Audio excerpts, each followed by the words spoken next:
Биыл партия үшін өте үлкен науқанды жыл болды.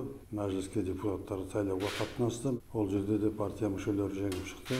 Үлкен жұмыс. Партияның аппараты, партияның қызметкерлері көп жұмыс істеді. Тұңғыш рет ауылдың әкімдерін сайлап шықтық. Ол да абыройлы болды. Қазір енді елдің ойларын тыңдап, әр жерлерде соларды жеткізіп, атқарушы органдардың орындауын бақылау партияның беделін ары қарай көтере береді. Солған жұмыс істейік.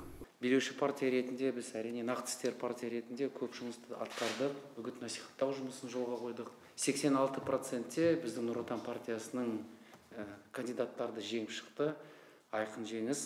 Өте әділ, таза өтті. Ешқандай кемшіліктер байқаушылар анықтаған жоқ. Жалпы нәтижесінде біз тек қана Нұр Отан партиясы тарапынан 35% жаңа ауылдық әкімдер келді қызметіне.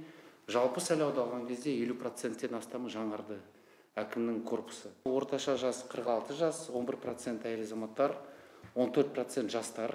Ол да бізді қуантатын жайт.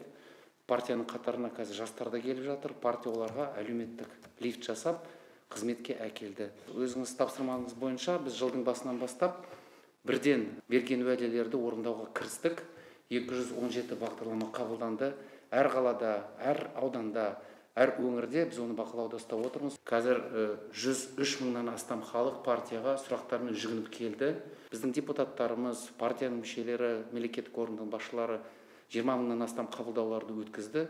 Бізде өңірде қазірдің өзінде 4,5 мыңнан астам үлкен сұрақтар, халықты толғандыратын сұрақтар бақылауда біз ұстап отырмыз, шешіп жатырмыз.